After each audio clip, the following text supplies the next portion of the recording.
காங்கிரஸ் கட்சியுடைய மூத்த தலைவர் திரு பீட்டர் அல்போன்ஸ் நம்முடன் இணைகிறார். சார் வணக்கம். நரேந்தர் சரண்டர் என்ற காங்கிரஸ் கட்சியுடைய விமர்சனம் தொடர்பாக மக்கள்கிட்ட கருத்து கேட்டிருந்தோம். 87 விழுக்காடு பேர் இது ஏற்றுக்கொள்ளக்கூடிய வகையில் இல்லை அப்படின்னு பதில் சொல்லியிருக்காங்க. இதுக்கு உங்களுடைய முதல் கட்ட கருத்து என்ன சார்?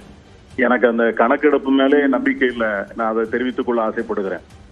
ஏனென்றால் இதெல்லாம் ஒரு பிரதமருக்கான ஒரு ப்ரொமோஷனல் எக்ஸசைஸ்ங்கிறதான் என்னுடைய நோக்கம்.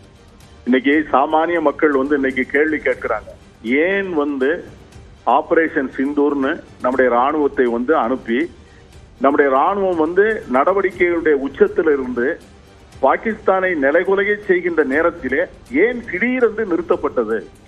அதற்கான விளக்கம் இதுவரைக்கும் இல்லை. That is $1 million question. ரெண்டாவது, அவர் நம்முடைய பிரதமர் சொல்லுகிறார், அப்படியே பாகிஸ்தானை கதிகலங்க அடித்து விட்டோம், அவர்கள் பயந்து போய் நிறுத்துங்கள் நிறுத்துங்கள் என்று கூவினார்கள், அதனால் நிறுத்தணும்னு எனக்கு பல இடங்கள்ல பேசுறாரு. ஆனால் பாகிஸ்தான் பிரதமர் எந்த இடத்திலும் அப்படி சொன்னதாகவோ அப்படி நடந்து கொண்டதாகவோ அந்த சமிக்கையே இல்லை. இன்னைக்கு நம்ம வெளிநாட்டுக்கு அனுப்பிச்சா அவங்களும் வெளிநாட்டுக்கு அனுப்புறாங்க. நம்ம அந்த பிரதமர் பேசின பிறகுதான், நாட்டு மக்களை சந்திச்சு பேசின பிறகுதான் நம்முடைய பிரதமர் நாட்டு மக்கள்கிட்ட உரையாற்றினாரு.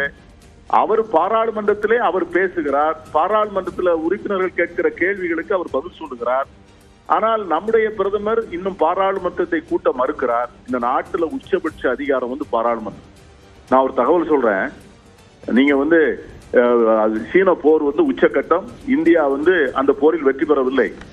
அன்னைக்கு நேரு பெருமான் பிரதமராக இருக்கிறார். அடல் பிகாரி வாஜ்பாய் ஒரு இளம் உறுப்பினர். அவர் பாராளுமன்றத்தை கூட்டுங்கள் என்று கேட்ட உடனே அந்த ஒரு உறுப்பினர் கேட்டார் என்பதற்காக அன்றைக்கு பிரதமராக இருந்த நேரு பாராளுமன்றத்தை கூட்டினார்.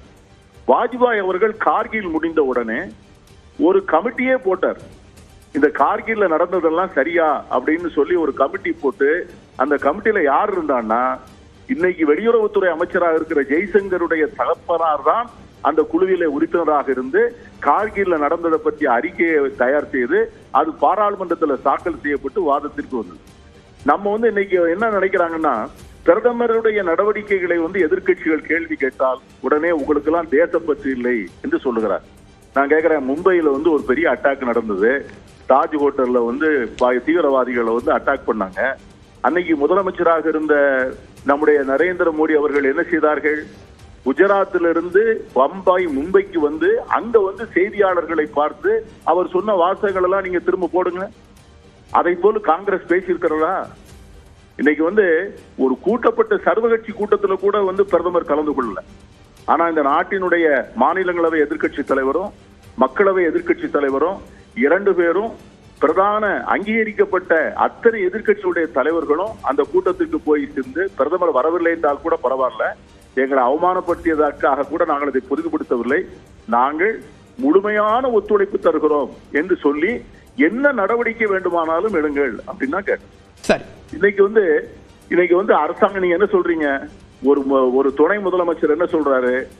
இந்திய ராணுவம் பிரதமருடைய காலடியில் கவிழ்ந்து கிடக்கிறது, தலைவணங்கி கிடக்கிறது என்று பேசுகிறார். இதெல்லாம் ராணுவத்தை அவமானப்படுத்துறது இல்லையா? நீங்க அதெல்லாம் சர்வேல கேட்க மாட்டீங்களா? இங்க இந்த சோஃபியா குரேஷிய பாகிஸ்தானுடைய சிஸ்டர்னு சொன்னார, அதெல்லாம் நீங்க சர்வேல இது சரியா தப்பான்னு கேட்க மாட்டீங்களா? அந்த அமைச்சர் மேல இதுவரைக்கும் பிரதமர் நடவடிக்கை எடுத்திருக்காரா?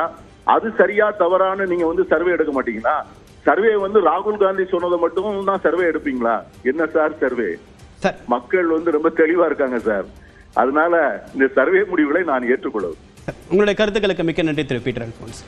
3வது கேள்வி என்ன அப்படின்றத பார்க்கலாம். திரை தேச நலன் என்று வரும்போது தேச பாதுகாப்பு விவகாரத்தில் பிரதமர் நரேந்திர மோடி தொடர்ந்து வலுவான நிலைப்பாட்டை எடுத்து வருகிறார் என்று கருதுகிறீர்களா என்ற ஒரு கேள்வியை முன்வைக்கும் போது மக்கள் என்ன பதில் சொல்றாங்க அப்படின்றத ஒரு சிறு இடைவேளைக்கு பிறகு பார்க்கலாம்.